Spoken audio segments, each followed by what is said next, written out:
Hi there! E aí, você já deixou de viajar para fora do país por medo de não conseguir falar inglês?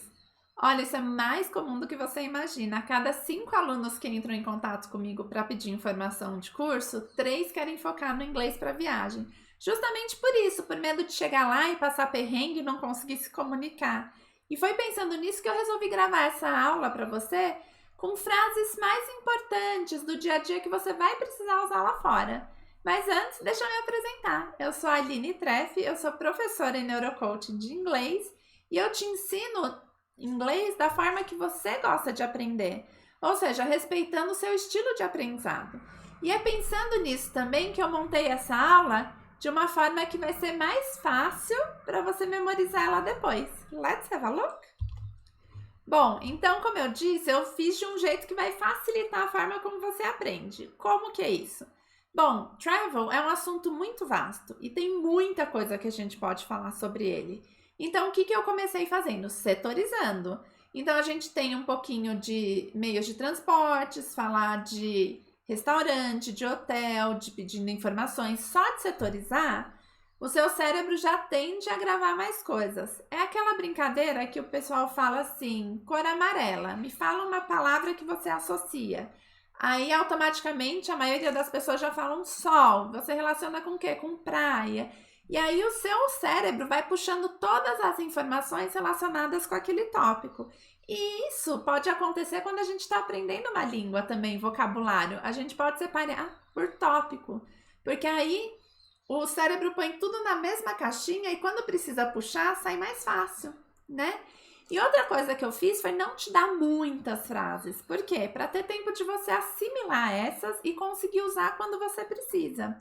Porque às vezes um erro muito grande do aluno é começar a aprender uma coisa e pega uma lista e tenta decorar. E no final das contas acaba não decorando é muita coisa. Se tem menos, a gente tem mais chance de repetir e praticar. E aí quando a gente tiver bom nessas, a gente passa a procurar novas frases, novas informações, ok? So, let's get started. Vamos começar. O primeiro é transport. E aqui estão algumas sugestões. Na verdade, 3. E uma acabou de sumir. Apareceu. Bom, a primeira é, com licença, a que horas sai o trem? O trem sai. Então, excuse me, what time does the train leave? E aqui tem algumas informações para a gente prestar atenção. A primeira, ó, what time? Você viu que eu não falei esse what? What time? Porque é muito e o inglês ele junta tudo que ele pode. Se é o mesmo som do T, então ele vai excluir um e ficar com um só. What time? What time does the train leave? E aí é que confunde a nossa cabeça quando o gringo fala, porque a gente fica esperando ele falar bonitinho, né? What time does the train leave? E aí a gente pode treinar o ouvido para ouvir sem e aos pouquinhos a gente pode treinar para falar sem esse T também. Porque eles falam dessa forma para facilitar a fala deles, não é para dificultar o nosso listening, né? Então, what time? What time does the train leave? E aqui, train tá em amarelo porque a gente pode substituir, né? What time does the train leave? What time does the bus leave? Qualquer meio de transporte que você tiver um horário, você pode usar essa frase, ok? Aí a próxima, de quanto em quanto tempo o ônibus passa? Então, how often does the bus come by? E aqui, esse often, você pode falar often, pronunciando o T, ou só often, os dois estão certos, tá? Só cuidado que não é o, é o aberto, não é often, é often. Então, how often does the bus come by? E aí, de novo, o bus pode ser substituído por qualquer meio de transporte. Você quer um bilhete de ida ou ida e volta? Então, aqui fica, do you want a single or return ticket? Single é ida, return é ida e volta. Cuidado com a pronúncia ticket, é um i curtinho. Quando eu morava na Inglaterra, eu trabalhei numa balada que eu ficava ou na chapelaria ou recolhendo os ingressos de quem comprou a entrada, né? E aí eu ficava falando ticket please, e ninguém me entendia, o povo passava reto, eu falava, nossa, que gente mal educada. E aí depois meu chefe veio falar, Aline, você tá falando estranho esse ticket. É ticket, é ir curtinho. E aí eu comecei num passo de mágica, começou todo mundo me entregar os tickets. Então a gente tem que tomar cuidado quando a gente fala, não para falar um inglês perfeito, mas pra gente falar de uma forma que não vai causar barulho na nossa comunicação, né? Não vai causar desentendimentos. Então, ticket curtinho, ok? Então, do you want a single or return ticket? Right, so far so good? Até aqui tudo bem? Se você tá gostando dessas dicas, já deixa um like aqui pra mim, pra eu saber que você tá gostando e pra eu produzir mais conteúdos pra você. E se você quer saber mais de viagem, coloca nos comentários pra mim. Eu quero saber mais sobre viagens, que eu gravo mais coisas, né? De repente um tópico, uma aula só com cada tópico. Mas eu preciso saber se você quer saber mais sobre isso. Combinado? Bom, o próximo é hotel. E eu já vou começar dando um puxãozinho de orelha. Porque a pronúncia aqui é hotel. O tel é que é o mais forte, tá? E a gente tem a tendência de falar hotel. Alright. And then, aqui são as frases que a gente pode falar. Você pode me dizer que horas são o check-in ou check-out? Ou que horas é, né, o check-in? Então, can you tell me what time check-in is? Ou, can you tell me what time check-out is? Right? E aqui, de novo, ó, what time, não what time, yes? Aqui a gente junta, can, aí fica quase um you. Can you tell me what time check-in is? Can you tell me what time check-out is? Ok? Aqui eu coloquei academia, porque eu sei que é uma palavra difícil da gente lembrar, da gente saber.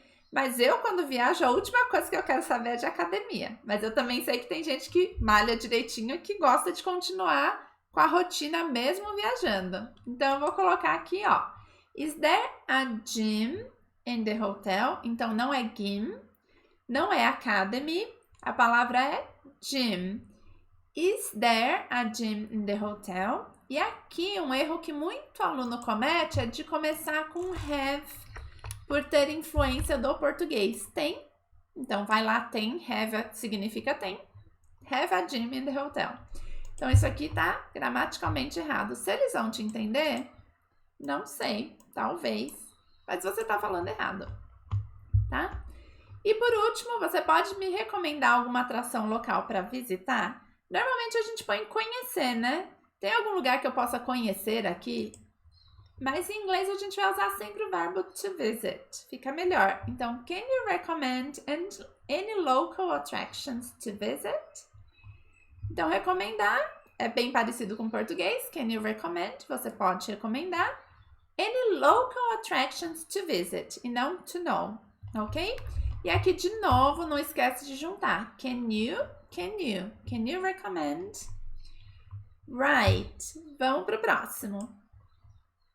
O próximo é restaurant. E aqui também tem um detalhe de pronúncia, que é re e não ré. Não é restaurant, é restaurant. E aí, o que a gente pode perguntar? Bom, o primeiro, o que você recomenda, a gente já viu, recomenda agorinha. Então, what do you recommend?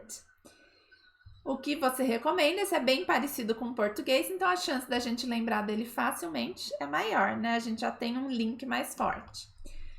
Agora, talvez seja bem importante você saber essa frase caso você seja alérgico a alguma coisa.